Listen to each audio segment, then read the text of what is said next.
Hashem during the Holocaust? There's a very simple answer, and it's not politically correct. The answer is, he did it. That's the answer. He was there, he's the one that did it. And not only did he do it, he told us he would do it. He told us that he would do it 3,300 years ago in Parashat Kitavo. He also told us that he would do it in Parashat Bechukotai. When you look at the Torah codes for the Holocaust, you'll find many of them in Parashat Kitavo.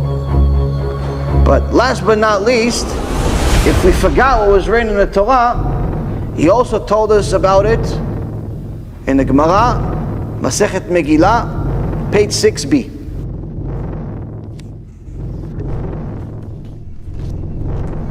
Yaakov Avinu is praying for Am Yisrael.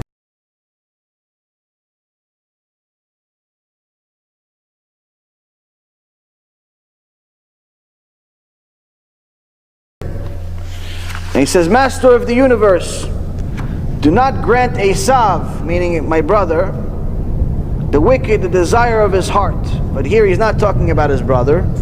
He's talking about Esav, the nation, Edom. Do not grant Esav, the wicked, the desire of his heart. Do not remove his nose ring. So Chazal asked, what does it mean, do not move his nose ring? So treat him like one of these bulls. A bull as big as he is, but if you pull on the nose ring that the people put on him, he loses all of his power. You can maneuver the bull as much as you want from this little ring.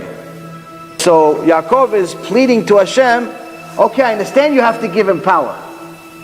He's one of your tools to punish us if we don't do what you say. But at least put a nose ring on him. Control him. Don't give him what he wants, meaning don't give him free will to do whatever he wants to us. We still haven't talked about Germany. So now he talks about Germany. So the Gemara says, what is this referring to? Zu Germania shel Edom, she'ilmale en yotzin micharivin, kol ha'olam kulo. Translation, this is Germania, a royal province of Edom, who if they would but go forth, they would destroy the entire world. In Hebrew, the word for Germany is Germania. And it's saying this Germany is one of the descendants of Esav, of Edom. So now this could just be a coincidence. Germany, Germania. How do we know this is written 2,000 years ago? How do we know this is definitely it? Number one, Germany did not exist 2,000 years ago. There was no such country 2,000 years ago. If you look at the US government archives, which I did, and you look at the history of Germany, you see that Germany was founded 800 years ago by a combination of 300 barbarian nations. 300 barbarian nations came together and created the country called Germany. So let's see what the Gemara says.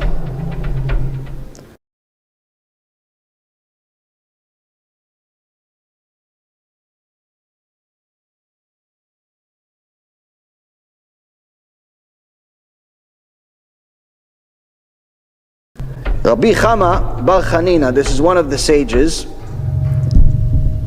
says, there are 300 crowned princes in Germania of Edom, and there are 365 chieftains in Rome.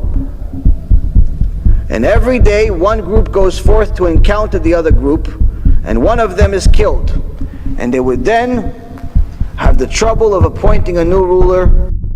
So now we see that Chazal is explaining to us, yes, this Germania, it's come together from 300 chiefs, 300 leaders, 300 nations. But eventually it's going to have 365 generals within it, where every day they're manipulating each other in order to kill one another, in order to become the official leader. This is what actually happened to Germany, where if it wasn't for their terrible leadership at the end, they could have actually won the war. So now that we see that even this Hashem told us about.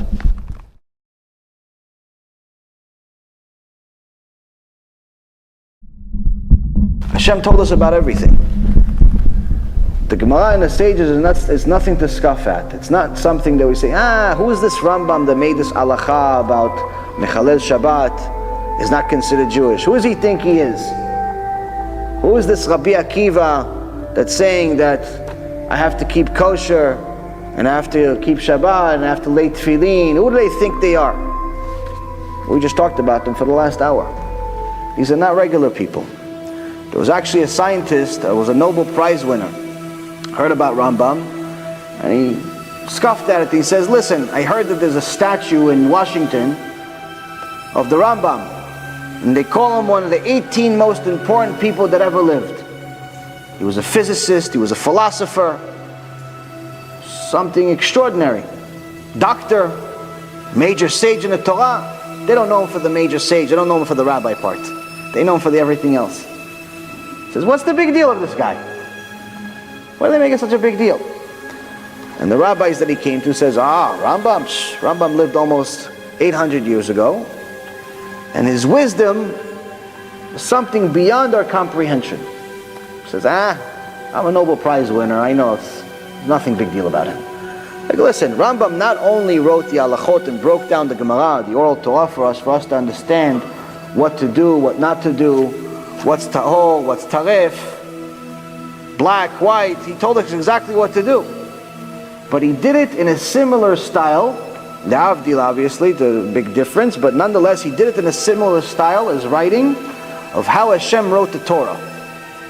Meaning that Hashem did not put one extra letter in the entire Torah. Everything was precisely there. And there's not one extra letter, there's not one extra sentence, there's not one extra dot in the Torah.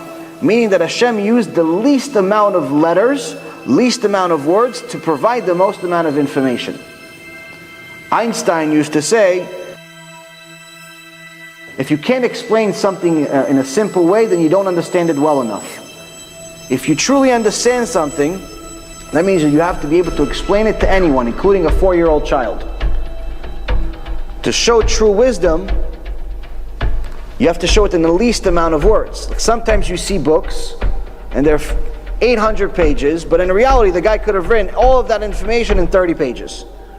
Why did he write it in 800 pages? Either number one, he doesn't know the information well enough, or number two, he knows no one's going to buy a 30-page book for $50.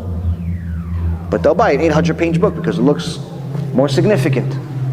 So the Rambam wrote the halachot in the least amount of words. So this scientist scoffed at it and he said, what's the big deal? Give me an halacha, I'll learn this halacha, and I'll write it in the least amount, less words than him. I said, okay, learn it, the simplest halacha there is. Whatever you pick, you do.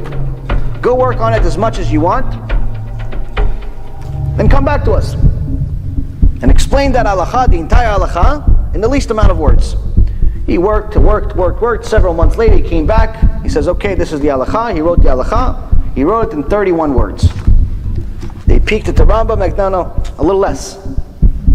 Few more months, 27 words. A little less. Few more months, he got it down to 21 words. Explaining an entire halacha. I mean, entire halacha, you could read several books about one halacha. So this is actually, he's not a fool. But nonetheless, he got to 21 words. It's like, he was completely confident. He was like the Tam and Aviram. In our week's parashat Korach, where after they went against Moshe Rabbeinu, they're walking with their heads high, and the Torah says they're walking straight up with a lot of gava. So he thought he got the job done. 21 words. He opens the Rambam, 7 words. And not only 7 words, but those 7 words explain the halacha much better than the 21. When you actually start studying Rambam, just a little bit, you start realizing that the smartest person we have in today's generation is closer to a monkey in intellect than he is to the Rambam. That's the difference. And the Rambam was 800 years ago. He wasn't even enough to be one of Rabbi Akiva's students 2,000 years ago. Why? Because the least of Rabbi Akiva's students had enough kedusha and wisdom to revive the dead. So the Rambam was not enough to be one of Rabbi Akiva's students. But people say, nah, what does Rabbi Akiva know? What does Rambam know? Who do they think they are? Okay, go figure it out.